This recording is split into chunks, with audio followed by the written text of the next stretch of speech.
Nama Carmilla, gelar penyihir kenafsuan atau Witch of Lust. Penampilan, dideskripsikan secara fisik tampak seperti gadis remaja yang kurus, memiliki rambut panjang berwarna merah muda dan mata kuning. Ia sering memancarkan cahaya yang tidak dapat dijelaskan. Kepribadian, berbeda dengan gelar kenafsuan yang disandangnya, Carmilla digambarkan sebagai pribadi yang pemalu, kurang percaya diri, dan tidak memiliki hasrat untuk mencintai atau dicintai. Hal ini berakar dari trauma masa lalunya. Latar belakang, dahulu, dia adalah gadis biasa yang dicintai warga desa dan memiliki seorang tunangan. Hidupnya berubah drastis ketika seorang pria berkuasa mencoba memilikinya secara paksa. Warga desa yang marah akhirnya membela Carmilla yang memicu konflik besar hingga mengakibatkan kehancuran negara. Carmilla dipuja sebagai gadis suci oleh orang-orang di sekitarnya karena fantasi mereka sendiri. Namun hal itu justru membuatnya merasa putus asa karena ia tidak pernah menginginkan kekacauan tersebut. Kekuatan, otoritas kenafsuan atau authority of lust. Yang pertama, faceless bride atau pengantin tanpa wajah. Kemampuan utamanya yang dapat memikat orang yang melihatnya. Korban akan begitu terobsesi melihatnya sehingga mereka melupakan segalanya. Bahkan lupa bernapas dan detak jantung mereka bisa berhenti, yang mana akan menyebabkan kematian. Yang kedua, manipulasi persepsi. Ia mampu membuat orang melihat dan mendengar dirinya sebagai sosok yang paling mereka cintai atau inginkan. Misalnya, Subaru pernah melihatnya sebagai sosok Rem. Yang ketiga, pemberian emosi. Ia dikatakan mampu memberikan emosi kepada makhluk non-manusia. Kematian. Terdapat dua versi mengenai kematiannya. Pertama, ia tewas dalam kebakaran besar. Namun yang kedua, ia dikisahkan tewas setelah dilahap oleh Satella atau Witch of Envy. Trivia. Namanya diambil dari asteroid 107 Camilla. Mengikuti tradisi penamaan penyihir berdasarkan benda langit kecuali Satella. Yang kedua, Devon. Gelar penyihir kerakusan atau Witch of Gluttony. Penampilan, tampak seperti gadis remaja berusia sekitar 14 tahun dengan kulit seputih salju dan rambut berwarna abu-abu. Kedua matanya yang berwarna kuning ditutupi oleh penutup mata yang berwarna hitam serta berbentuk silang. Tubuhnya selalu terikat oleh pengikat hitam dan ia digambarkan selalu berada di dalam sebuah peti mati yang membuatnya terlihat seperti penyihir tradisional. Latar belakang, asal-usul kelaparan. Masa lalu Devon sangat tragis. Ia dijadikan subjek eksperimen oleh seorang pria yang takut akan kematian. Pria itu membuat Devon menjadi abadi, namun dengan konsekuensi ia menderita rasa lapar yang luar biasa dan tiada henti. Karena rasa lapar yang ekstrim tersebut, ia terpaksa memakan segala hal. Bahkan benda mati di kastil tempat ia dikurung. Hingga akhirnya ia menciptakan Demon Beast atau makhluk iblis sebagai sumber makanan. Demon Beast yang ia ciptakan kemudian tersebar ke seluruh dunia. Ia juga dikenal sebagai pencipta dari 3 Demon Beast agung, yaitu White Whale, Great Rabbit, dan Black Serpent. Kepribadian, karena rasa laparnya yang konstan, ia hampir tidak memikirkan hal lain selain memenuhi kebutuhan makanannya. Ia cenderung malas bergerak karena menganggap setiap gerakan hanya akan membuatnya semakin lapar. Ia tidak memiliki rasa penyesalan terhadap orang-orang yang tewas akibat Demon Beast ciptaannya, dengan prinsip bahwa mereka yang memakan orang lain harus siap untuk dimakan kembali. Kekuatan, otoritas kerakusan atau authority of gluttony. Manipulasi kelaparan. Ia mampu membuat orang lain merasakan rasa lapar yang luar biasa hanya dengan tatapan matanya atau sentuhan. Contoh kekuatan, saat bertemu Subaru, tatapan dari mata kirinya saja sudah cukup membuat Subaru kehilangan akal sehat dan mencoba memakan lengannya sendiri karena rasa lapar yang tak tertahankan. Konon, mata kanannya jauh lebih mengerikan. Trivia dan informasi tambahan. Meskipun ia abadi karena eksperimen tersebut, ia tetap bisa mati karena kelaparan itu sendiri. Dan ini terbukti karena ia akhirnya mati karena kelaparan di padang pasir. Ia memiliki kebiasaan memberikan nama panggilan yang unik kepada penyihir lain, seperti Donna Donna untuk Echidna, Matt Matt untuk Sekhmet, dan Subarun untuk Subaru. Devon sempat muncul dalam domain Echidna saat Subaru mengunjunginya di Arc 4. Nama, Echidna, gelar penyihir ketamakan atau Witch of Greed. Penampilan, digambarkan sebagai wanita cantik dengan rambut panjang berwarna putih salju, mata gelap, dan sering mengenakan gaun hitam. Ia memiliki aksesori rambut berbentuk sayap kupu-kupu. Kepribadian, ia sangat haus akan pengetahuan, greedy for knowledge, yang menjadi inti dari karakternya. Ia dingin, kalkulatif, manipulatif, dan tidak ragu untuk berbohong atau menipu demi mencapai tujuannya untuk mempelajari segala hal. Ia tidak memiliki empati yang tulus terhadap perasaan orang lain, dan sering melihat manusia sebagai subjek eksperimen atau sarana untuk mendapatkan informasi. Latar belakang, Echidna hidup lebih dari 400 tahun yang lalu. Semasa hidupnya, ia adalah seorang intelektual yang sangat dihormati hingga para bangsawan dan penyihir dari berbagai negeri datang untuk meminta kebijaksanaannya, yang mendirikan sanctuary sebagai tempat penelitiannya. Di sanalah ia menciptakan Beatrice Spark dan menguji berbagai eksperimen seperti keabadian dan transfer jiwa. Ia memiliki peran penting dalam sejarah dunia ReZero, termasuk menjadi guru dan cinta pertama bagi Roswell L. Matters. Kekuatan dan kemampuan. Yang pertama adalah kejeniusan intelektual. Kekuatan terbesar adalah rasa ingin tahunya yang tak terbatas dan kemampuannya untuk mengolah informasi dalam jumlah besar. Yang kedua, penguasaan sihir. Ia adalah salah satu penyihir terkuat yang pernah ada, menguasai ke-6 elemen sihir dengan tingkat kemahiran yang sangat tinggi.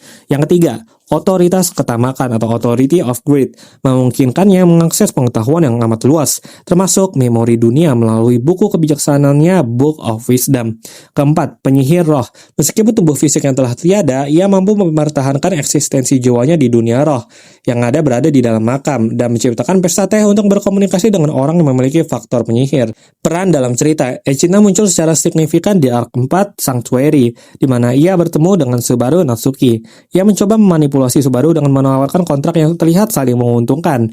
Namun, sebenarnya ia hanya ingin mengamati Subaru untuk mendapatkan informasi tentang kemampuan Return by Death. Ia memiliki hubungan yang kompleks dengan penyihir lain, bertindak sebagai pengumpul jiwa mereka di dalam domain pribadinya. Trivia, namanya dikaitkan dengan mitologi di mana Echidna dikenal sebagai ibu dari segala monster. Dia adalah sosok yang sangat pragmatis, dia akan melakukan hal baik jika itu berguna bagi tujuannya, dan hal buruk jika itu juga mendukung pengetahuannya. Meskipun terlihat tenang dan komunikatif dibandingkan penyihir lain, sifat manipulatifnya menjadikannya karakter yang sangat sulit dipercaya. Nama Minerva, gelar penyihir kemukaan atau Witch of Wrath. Penampilan, digambarkan sebagai gadis muda berambut pirang yang diikat menjadi 2 ekor kuda, dan memiliki mata biru cerah. Ia mengenakan pakaian yang tampak seperti baju zirah ringan dengan dominasi warna merah. Kepribadian, sangat kontradiktif dengan gelarnya sebagai penyihir kemurkaan. Meskipun ia mudah marah dan sering berteriak, ia adalah sosok yang sangat lembut dan penuh kasih sayang.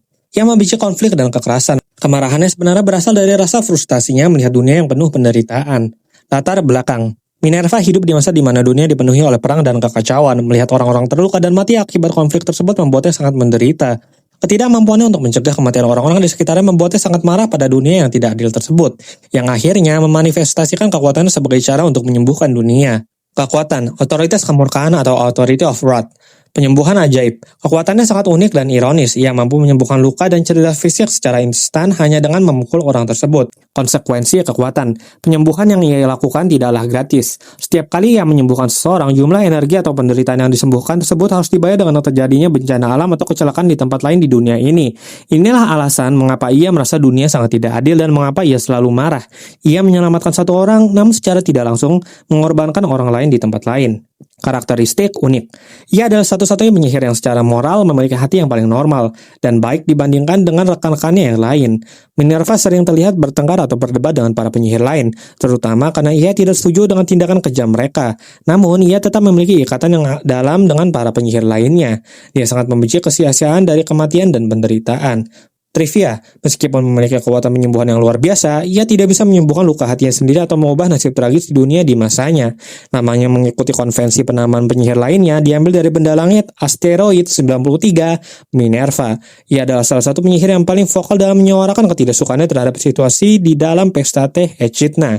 Berikutnya, Satella, gelar penyihir kecemburuan atau Witch of Envy. Antagonis utama dari anime ReZero yang saat ini sedang disegel. Ras tengah elf, kepribadian. Karakter Satella sangat kompleks karena ia memiliki 2 kepribadian yang bertolak belakang akibat ketidakcocokan tubuhnya dengan Envy Witch Factor. Satella, kepribadian asli yang penyayang, manis, dan lembut. Ia memiliki kasih sayang sangat dalam dan obsesif terhadap Subaru Natsuki, The Witch of Envy, atau penyihir kecemburuan. Kepribadian kedua yang muncul dari faktor penyihir. Sosok ini sangat tidak stabil, kejam, destruktif, dan merupakan penyebab utama kehancuran besar di masa lalu. Latar belakang, sejarah. Sekitar 400 tahun lalu sebelum cerita utama, Satella adalah anggota kelompok Witches of Sin. Bencana, Witch of Envy mengamuk dan hampir menghancurkan dunia, hingga ia menelan setengah dari dunia tersebut. Ia akhirnya dikalahkan oleh 3 pahlawan, salah satunya adalah naga Volcanica, dan disegel di sebuah kuil yang dijaga ketat. Hubungan dengan Subaru, Satella adalah sosok yang memanggil Subaru Natsuki ke dunia tersebut, walaupun ini masih diperdebatkan apakah itu Satella atau Witch of Envy. Ia memberikan kekuatan Return by Death kepada Subaru, meskipun alasannya belum sepenuhnya terungkap. Satella berulang kali menyatakan cinta yang mendalam kepada Subaru. Kemampuan, Otoritas kecemburuan atau authority of envy. Kemampuan yang sangat kuat dan mematikan, dia mampu memanipulasi bayangan untuk menciptakan ribuan tangan bayangan atau shadow hands yang tidak berwujud dan bisa menyerang targetnya. Manipulasi ruang dan waktu, terkait erat dengan kekuatan Return by Death yang ia berikan kepada Subaru.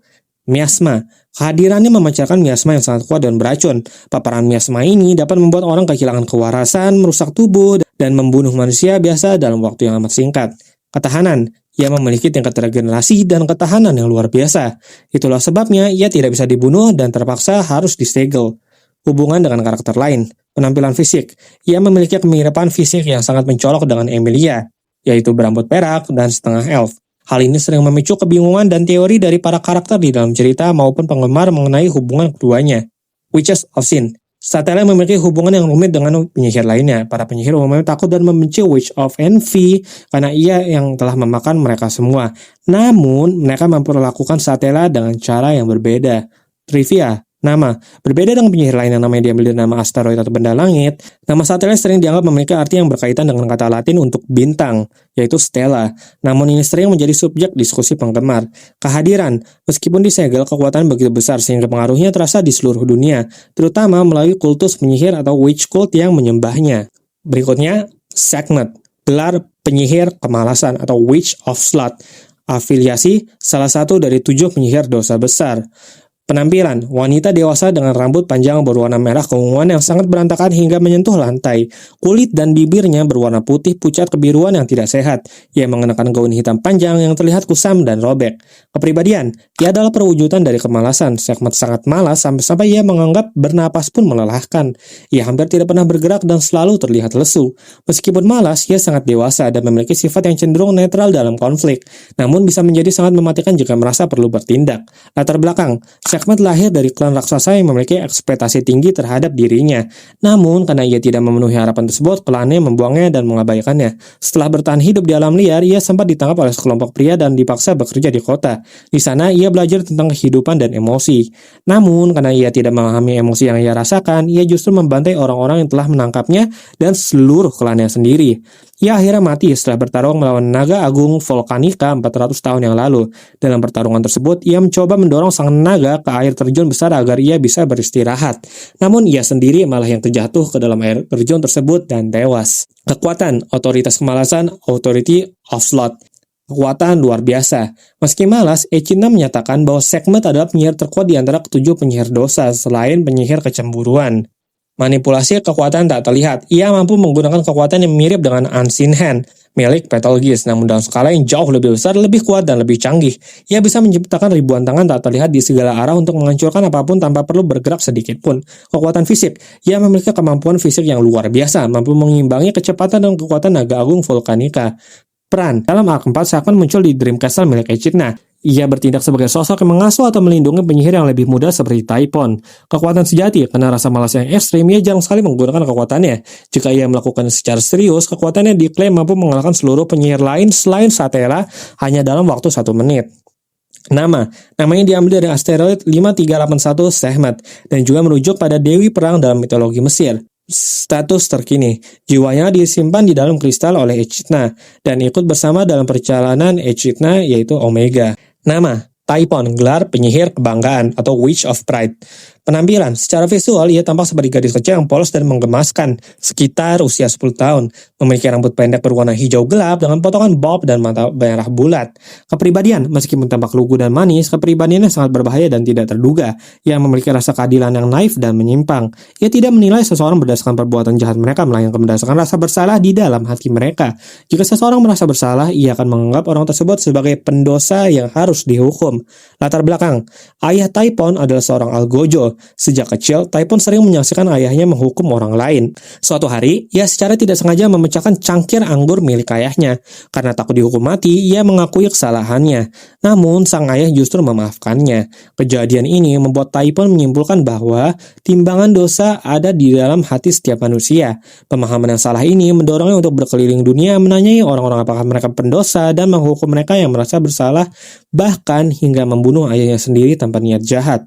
Kekuatan, otoritas kebanggaan atau Authority of Pride. Pertama, penghacur tubuh. Kemampuan utamanya adalah mampu menghancurkan tubuh seseorang menjadi berkeping-keping seperti kaca hanya dengan sentuhan atau dari jarak tertentu. jika ia menghendaki. Yang kedua, deteksi rasa bersalah. Taipon dapat merasakan apakah seseorang merasa bersalah atau tidak hanya dengan menyentuh mereka. Konsekuensi kekuatan. Jika korban merasa bersalah, proses kehancuran tubuh mereka akan sangat menyakitkan. Namun, jika korban yang tidak merasa bersalah, tubuh mereka tetap akan hancur tetapi tanpa rasa sakit. Inilah yang membuatnya menjadi penyihir yang sangat mematikan, karena hampir setiap manusia normal pasti memiliki rasa bersalah atas sesuatu. Peran dalam cerita. Taipon muncul dalam arc 4 saat Subaru Natsuki mengunjungi Dream Castle milik Echidna. Ia digambarkan sebagai sosok yang sangat polos dan seringkali tidak nyambung dalam percakapan. Hanya tertarik pada apakah lawan bicaranya memiliki dosa atau tidak. Meskipun terlihat seperti anak kecil yang tidak berbahaya, tindakannya dalam menguji Subaru yang menyebabkan Subaru hancur berkeping-keping karena rasa bersalahnya menunjukkan betapa mengerikan dan mematikannya karakter ini. Trivia, namanya diambil dari asteroid 32000 Typhon yang memiliki kedekatan dengan penyihir lain dan Sekhmet atau Witch of Sloth. Seringkali terlihat bersikap protektif terhadap Typhon. Ia dianggap sebagai salah satu penyihir yang paling berbahaya karena prinsip keadilannya yang membuat siapapun tidak bisa selamat jika berhadapan dengannya.